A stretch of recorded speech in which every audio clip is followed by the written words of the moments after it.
Hello, I'm going to be narrating my own video today.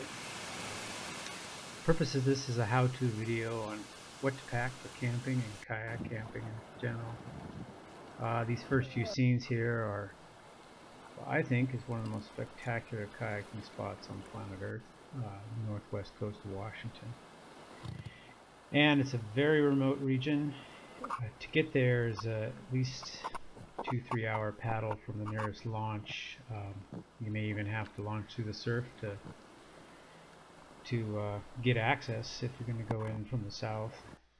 Around the other side, it's I think 8 miles out to this cape area where the conditions change drastically. You have these sea caves, you have amazing coastlines, you have incredible currents, and it's incredibly dangerous as well. That's Tatoosh Island, full of sea caves, and has a Coast Guard lighthouse on it as well. It's pretty remote. People get there by boat quite often. Kayakers seldom. Get up there and fish. It's pretty easy to catch a fish. These are spectacular conditions. Huge mussels. Fantastic sea life. Everything grows great out there because the currents are cold, they flow continuously, the waves are incredibly big at times. You can see those wave cut terraces on the rocks where it's just cut away the shoreline. So that's Tatoosh Island. We don't land on that. Alright, we're rolling. These are some of the sea We're caves rolling live on Cape here. Flattery. Sometimes you could see them. Fucking pesky bastards. Catch him. Catch him. You're on film, right?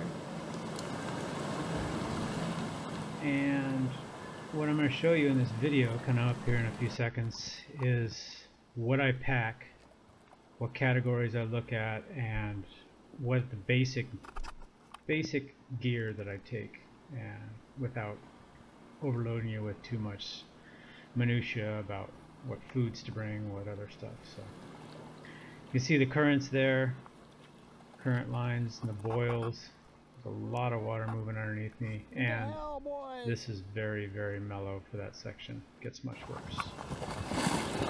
Elephant seal right there. Right after this little visit from this Elephant seal. little elephant seal here, I'm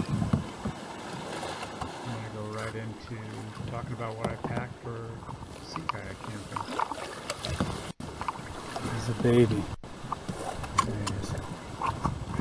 Hey buddy, I'm not gonna hurt you.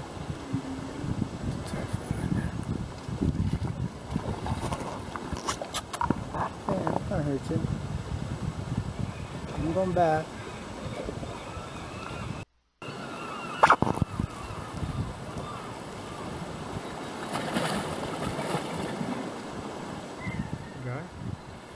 Alright, off to the camping stuff. This is what I bring for a basic overnight camping trip. 1 or 2 nights at the most. I got paddles, a couple spares, got a dry suit underwear made out of silk. Moves moisture away from your skin very fast, very important. The camp setup on this side of the rope, I've got the tent, sleeping bag, the pad, dry sack. When I get to camp, I've got a little backpacker towel. I've got a fleece for warmth. I've got extra fuzzy socks. I've got a couple of Ziploc bags to store the cotton stuff in. I've got sweats for sleeping at night. I've got board shorts for hanging around camp. And a cotton t-shirt to sleep in. Generally don't paddle in cotton up here because it's cold in the northwest. Water temperatures 53, 54 degrees. Get wet, hypothermia sets in, lots of people die.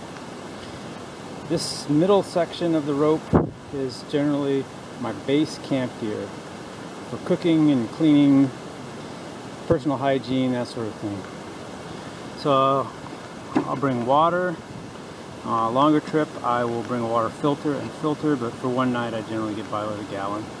A little bowl, these really light thin cutting boards, excellent, a couple dollars. Fork and spoon, hygiene stuff, soap, shampoo, toothbrush, keep them separate.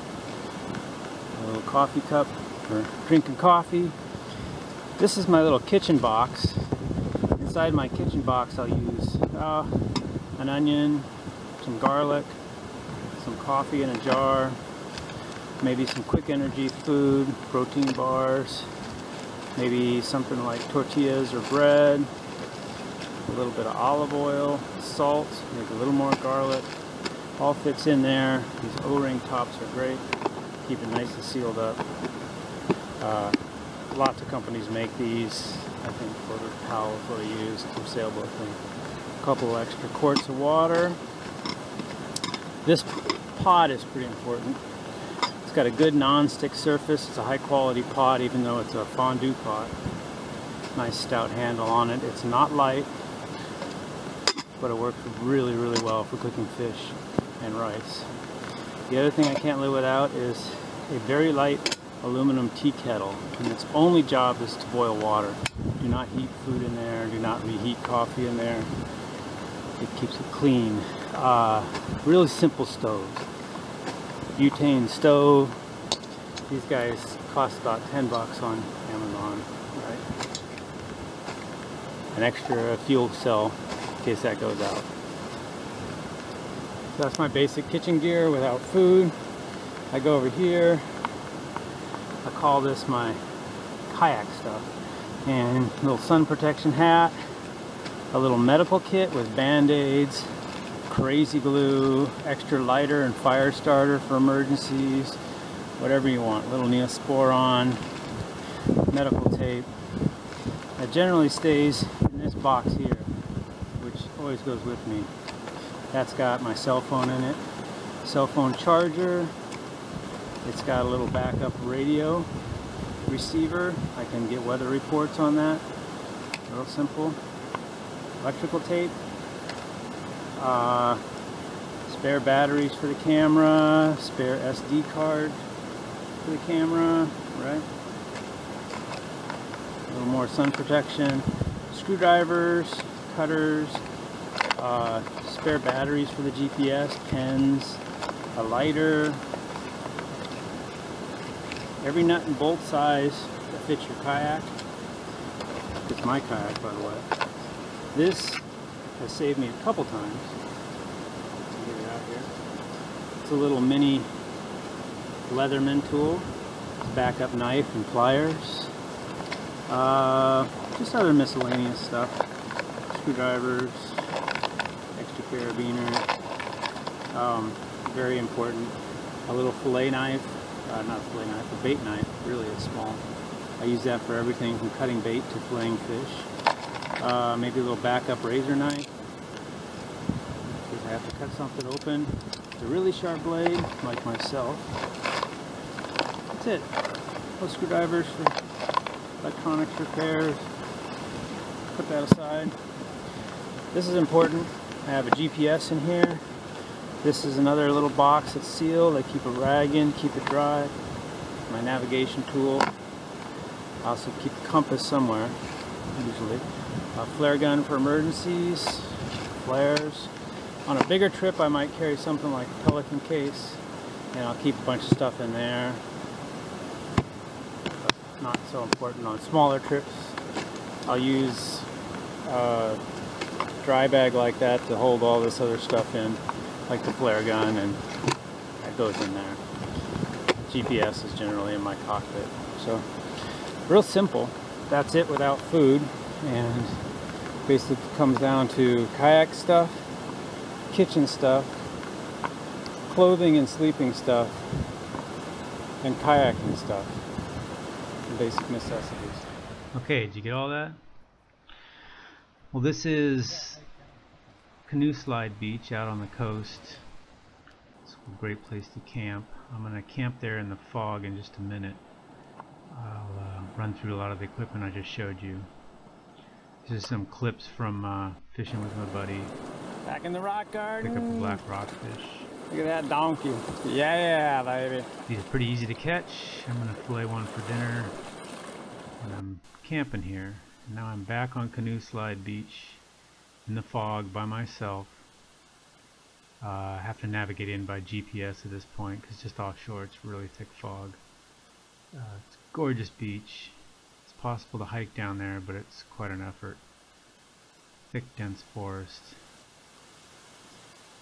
So up on this beach there's some fantastic huge cedar logs, and they make great tables to work off of while you're camping.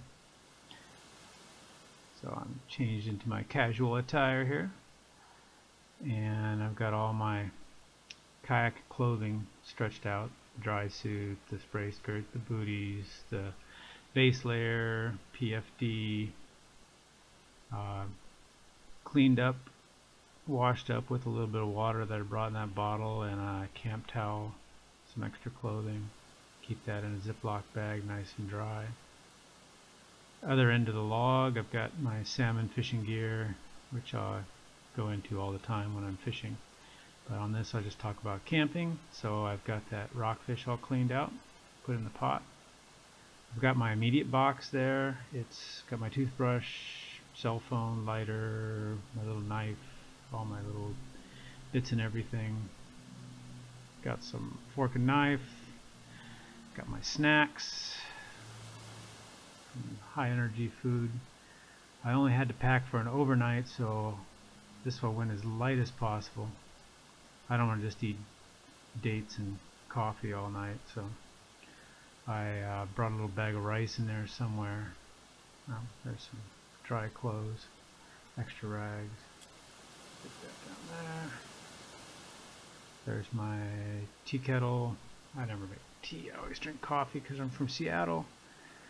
A little bit of rice. Gonna mix that with the fish later, and this pack I always travel with is a little bit of olive oil, salt, some garlic usually. Fresh kale from the garden. No, I did not get that from the forest. It generally lasts for a couple days in there. So that's the stove I was showing you a little earlier.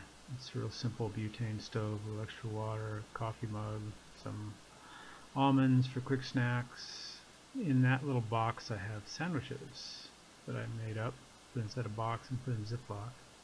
Of course, since this was a really quick trip, I forgot my dry sack, so what I did is I just rolled a sleeping bag up inside of my tarp and shoved it into a big cotton grocery sack.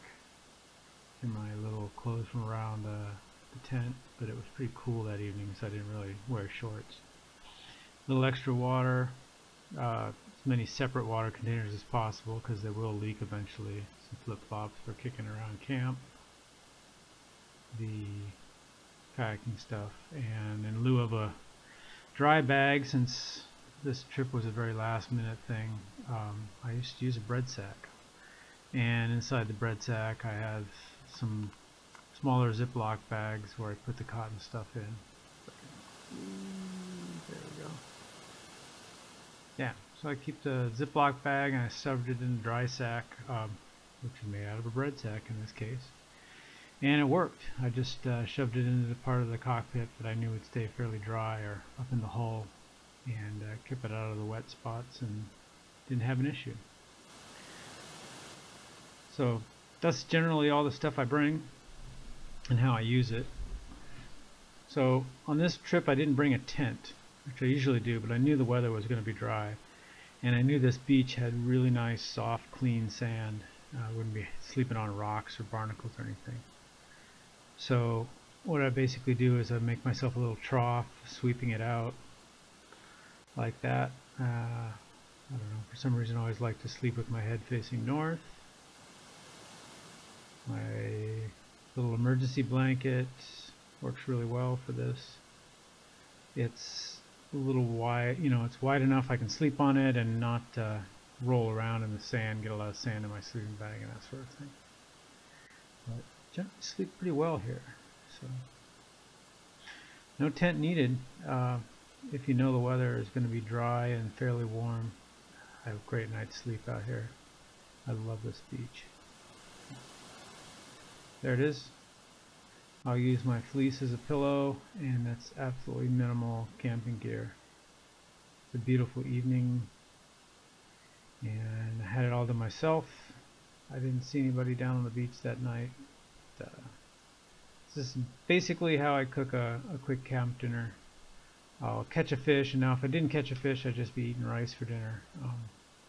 But I generally can always catch a fish, so I don't really worry about it. I'm going to fry that rockfish in a little bit of olive oil with salt, and I'm going to add that rice in a little bit later. And I'm going to put the greens in at the very end, and I'll steam on what's left of the rice cooking. So, covered that up. Does that work? I'm filming all this with a little selfie stick. Looks a little wobbly. So now I've thrown the rice in. I think so. Yeah, I've thrown the rice in there, poured water in there. I never measure anything. And I throw the greens in, let it cook for about another minute. And fine dining at beach restaurant. I tried to talk to this video, but there was so much wave action outside that you know, over on the video, I just had to turn the video volume down and do the narration. So the kale gets cooked pretty thoroughly and gets rehydrated. A little bit of salt in there, not much more as far as spices go. And as you can tell, it's early morning, and I've got on 3 layers there, so it's kind of cool. Got on everything I have, I think. And I need coffee. So what I'm doing there is I'm pouring coffee straight into the coffee mug, making Cowboy Coffee. So I boil water, pour it straight in there. The trick with Cowboy Coffee is really in the grind. You need a commercial grinder, and you need to grind it down to an espresso grind, real fine. Between fine and espresso level works best. And stir, stir, stir, stir, stir for about 10 or 15 seconds. And let it sit for 3 or 4 minutes. And you can even tamp it down. So, click forward, little video magic. And while that's happening, what I'm doing is I'm reheating what's left from last night's dinner. A little bit of rice, a little bit of fish. I've eaten all the greens. That's going to be breakfast. And if you don't like it, well, you can eat a granola bar, I guess. Because that's all there is out there right now. So I tamp it down a little bit. Grounds fall into the bottom. Most of them. Still Cowboy Coffee.